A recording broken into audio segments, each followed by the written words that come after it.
welcome to the MYX Daily Top 10. You're all hanging out with me, BJ Sam with 2 M's. What is up, you guys? Happy Tuesday. It is Valentine's week. So, sana okay yung mga puso ninyo this year, you guys, especially Valentine's Day coming up. I personally love Valentine's Day, even when I was single, because who said single people can't enjoy Valentine's Day? There's so many different kinds of love that we experience on a day-to-day basis, hindi lang sa jowa, also sa mga friends natin, our family. So, I'm very, very excited. I love Valentine's Day so much. So, I hope you guys have a great week ahead of you. But for today, it is Feb 9. So, gusto lang namin batiin ang lahat na nagsiselebrate ng kanilang birthday. Happy birthday! And that includes 2 of my most favorite guys from the Marvel Cinematic Universe, and that is none other than Tom Hiddleston and Michael B. Jordan. So Tom Hiddleston was Loki, Michael B. Jordan was the villain in Black Panther. I just don't remember his name right now, but sobrang favorite ko siya in that movie as well. So happy birthday to them, but also happy birthday to everyone who is celebrating your birthday. I hope you guys are surrounded by all the love and good vibes and your favorite food on this very, very special day. But for today, we're also going to be giving you the top 10 local and international music videos that you voted for. Now we are starting off the countdown at number 10 with our president, Nadine, Lustre, and Massiah. Here they are with White Rabbit.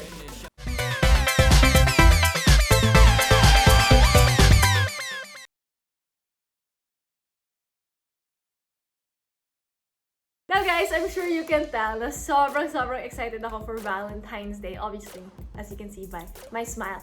But that is because we are also celebrating Valentine's Day here on MYX with #LoveOnMYX. So excited na ako guys mabasa yung mga dedications ninyo and your messages and to grant your music video requests for your loved ones on MYX. So I'm very, very excited. So abang-abang lang kayo guys on Valentine's Day, February 14 dito sa MYX para makita niyo kung we are able to actually grant your music video requests and read your messages for your loved ones. I think this is such a special but simple way then to express your love for your loved ones. It doesn't even have to be like your boyfriend or anything.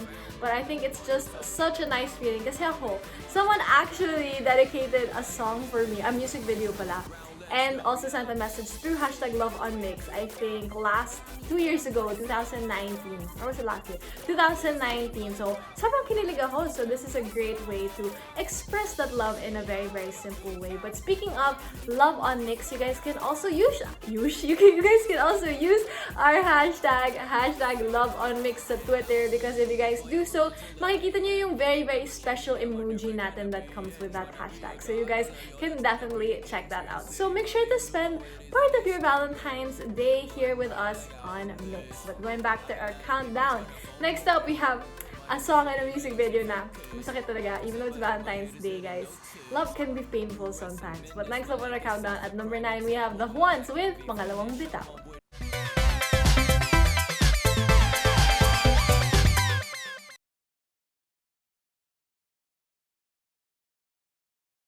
Next up on our countdown, we have something coming from Ben&Ben. But before we actually get to that, guys, Ben&Ben is our MYX headliner for the month of February. And we also have a MYX spotlight artist, and that is none other than Ace Banzuelo. So all throughout this month, mas makikilala nyo pa sila. So make sure abangan nyo sila on MYX. And we just recently actually put out a video with Ben&Ben entitled sa Susunod na Habang Buhay segment. So this is where they answer, they fill in the blank. So for example, sa Susunod na Habang Buhay, gusto ko i-try ang blank. Or ano pa ba? Sa Susunod na Habang Buhay, sisiguraduhin ko na blank. Stuff like that. So you get to know more about them, yung mga interests nila, and even they give advice to their past selves. So it's nice getting to know artists like this, because minsan we only get to see syempre their performing side, their music side, but here we get to know them as people. So that's super fun. So make sure to check that out all throughout this month of February. Now going back to our countdown, we have Sa Susunod na Habang Buhay by Ben&Ben.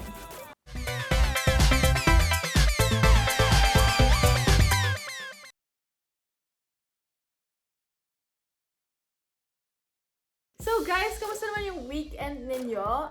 We just started a new week nga, so I hope you got to rest during the weekend, especially for those of you who are in school or who are working a lot. Sana you guys got to rest. Ako, for the first time ever, or the first time in a long time, I actually took like a very small social media break nung weekend. So I didn't really touch my phone much. I didn't really go on social media kasi every day na lang nasa social media talaga ako, as in updated na talaga ako, and sometimes my Instagram nga tells me na wala nang bagong posts for me to look at, as in ganun kalala.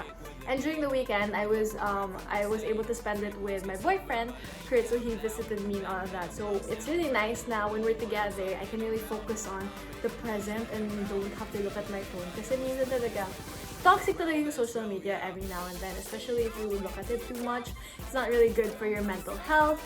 You know, you have to take care of yourself. So for the first time in a long time, I actually was able to do that. Although mahirap nga siya kasi in the long term kasi social media is very involved in my work. But during the weekend, I didn't really have a lot of work to do. I was really able to enjoy it. So sobrang refreshing niya. I highly recommend for anyone who feels that social media is a little bit too much for them.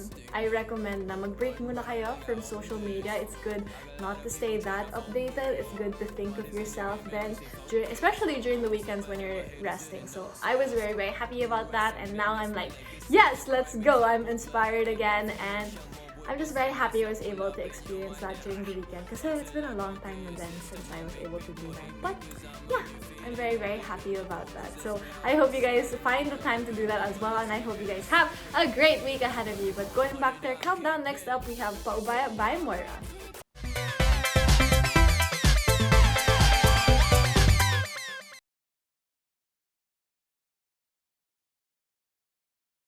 Now before we move on with our countdown, guys, gusto ko lang pag-usapan something that happened very recently. So just a few days ago, or yesterday, we actually had the Super Bowl, which is a huge American sporting event for American football.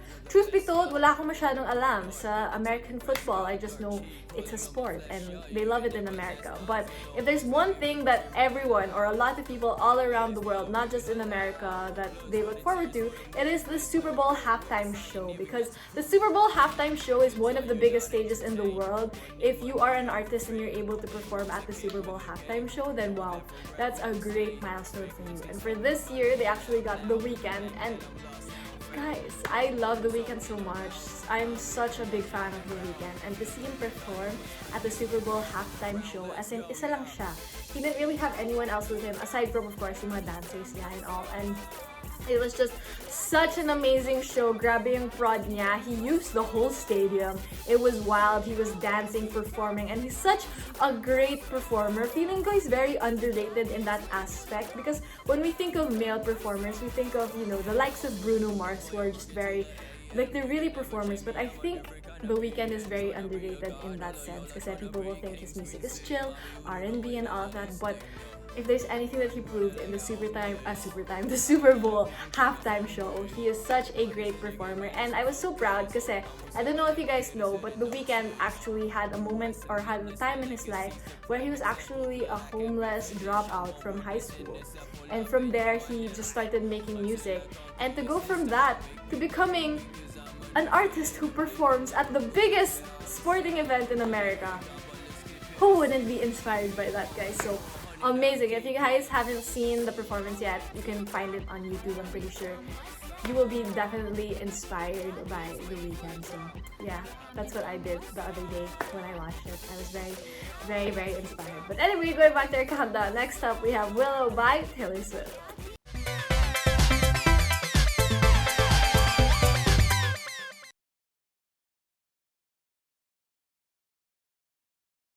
Now, before we continue on with our countdown, guys, make sure to follow us on our official Kumu account so that you guys can hang out with us all throughout the week kasi madami talaga kaming ganap there. So you can follow us at MYXPH, and one of the things that you can look forward to is Kwentong Barber, which happens every Wednesday at 6 p.m. with none other than Edward Barber. So sobrang saya ng Kwentong Barber. It just had their first episode last week and I'm excited to see the second episode this week and kung sino ba ang guest for this week. And sobrang perfect ng Kwentong Barber for Edward Barber because personally ako, yung mga conversations ko with Edward, they're always very deep, they're always very insightful conversations. So to be able to see him do that sa Kwentong Barber, which is his show that he treats like his baby, like his child, and just really having conversations with others and getting to know them even more. Nakaka-proud lang to see how much he's grown as a host throughout the year. So sobrang nakaka-proud. So make sure to check out Kwentong Barber on Wednesdays at 6 p.m. But aside from that, you guys can also hang out with us on MYX Daily from Monday to Thursday on our official Kumu account. And for today, you can catch Patrick Maglaya at 12 noon and Brian Chong at 8 p.m. So this is where we have some of your favorite live streamers hang out, vibe, jam, and just really chill with all of you all throughout Monday to Thursday. So make sure to check that out. We can't wait to see you there. Excited na kami to see you there. But anyway, going back to our countdown, next up we have Driver's License by Olivia Rodrigo.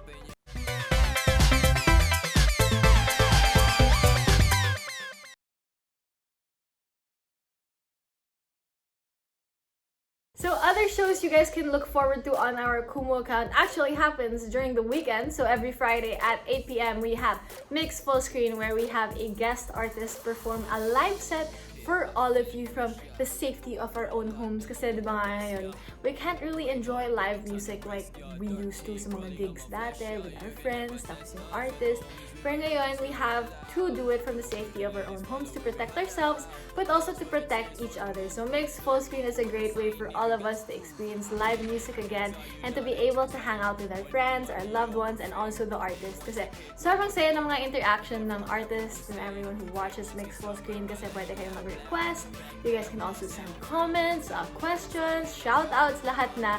So I'm very, very excited to see you guys there. MYX Full Screen every Friday at 8 p.m. But aside from that, on Saturdays and Sundays, we also have the MYX Pop Quiz, which is hosted by BGYO, and this happens at 12:30 p.m. So this is the ultimate test of your pop culture and music knowledge. So makikita nyo talaga dito guys if you know your pop culture knowledge. And it's a great way to learn then. Pati ako, madami ako natutuhan from the MYX Pop Quiz because siguro mga 3 beses lang akong naka-perfect na 10. But, you know, maybe you guys know more than me also. You guys can also win up to 100,000 Kumu coins when you join the MYX Pop Quiz every Saturday and Sunday at 12:30 p.m. on our official Kumu account. And remember guys to join sakto 12:30 p.m. kasi pag na-late kayo and if the quiz already started, you won't be able to join. So, sayang naman. So, we can't wait to see you on the weekend as well. But going back to our countdown, next up, we have some of my favorite boys, BTS with Life Goes On at number 4.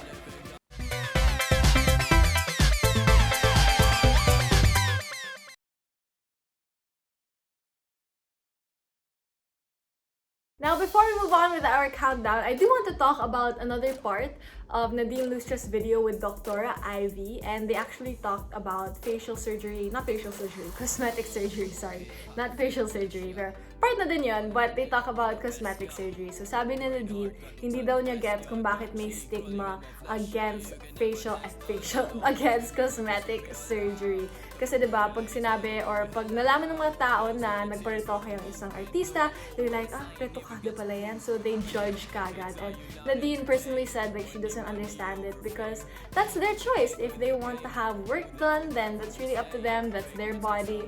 And they have the right to do whatever they want to do to it. And people don't have the right to comment on other people's decisions when it comes to their body. And sobrang agree ako dyan. If someone decides to get work done, then that's totally fine. If it makes them happy and lets them live their life to the fullest extent, then that's totally great.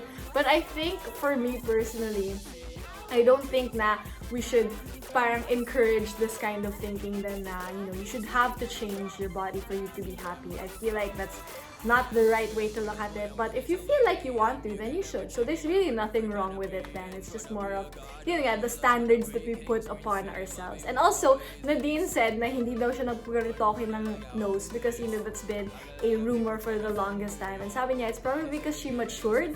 And when we get older, we really grow into yung facial features natin, mas nagiging developed sila. And I totally agree kasi ako din, nangyari din yun sa akin. No, but really, I also grew into my own facial features. Ang laki ng ilong ko dati when I was growing up, which is not a problem. I was never bothered by it, but then now it kind of looks a little bit different, and I think it just comes with age. So yeah, just be kind to everyone, guys. We don't have to comment on everything, especially if it's not our life. So I super agree with Nadine. But anyway, from one woman who is very empowered, we have a group of very empowered women up next on our countdown. Next up, we have River by MNL48.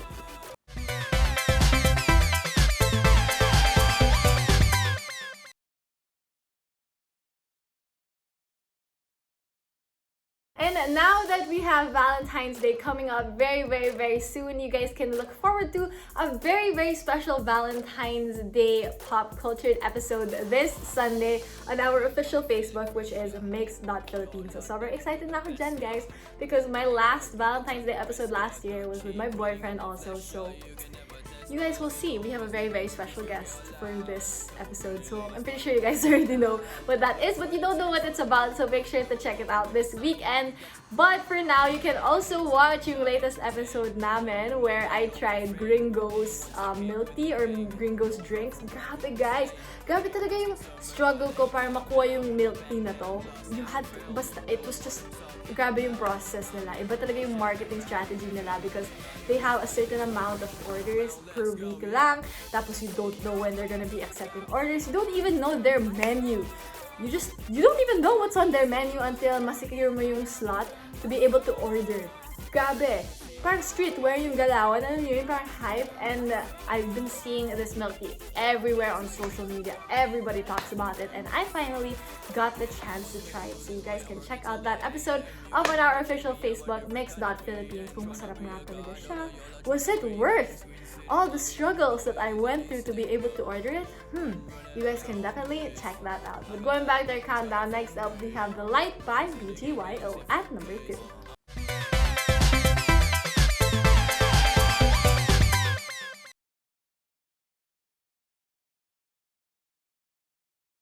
And before we move on with our countdown to our music video at number 1, guys, make sure to check out our exclusive interviews with some of your favorite local and international artists up on our official social media. So that's MYX.Philippines on Facebook, but also MYX Philippines on YouTube. So recently, I got to talk to Zephanie and Imago, so I really enjoyed our conversations as well. We talked about music, we talked about how they've been and everything that they've been doing and everything in between. So you guys can definitely check that out. And I also have an interview that I'm very, very, very, very excited about, but I can't really talk about it yet.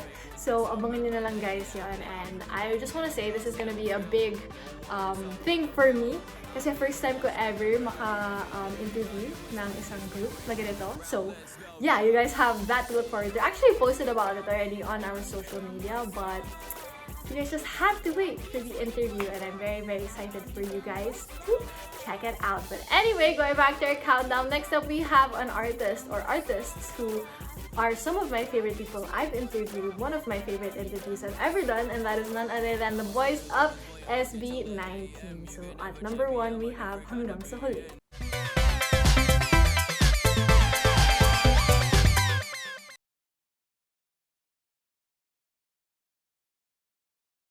And we have reached the end of the countdown, but before I let you guys go, make sure to follow us on our official social media. So that is MYX.Philippines on Facebook, at MYXPH on Instagram, at MYX Philippines on Twitter, and also don't forget to subscribe to our YouTube, MYX Philippines, and also All Music Mix. And you guys can also follow me on my official social media, so that's at SAMM ALVERO everywhere, Instagram, Twitter, Facebook, TikTok. And you guys can also subscribe to my YouTube channel, SAMM ALVERO, and don't forget the SAMM has 2 M's. So yeah, we have reached the end of the countdown. I hope you guys had a lot of fun with me because I had a lot of fun with you. This has been VJ Sam with 2 M's for the MYX Daily Top 10. Peace out, you guys! Advance Happy Valentine's Day!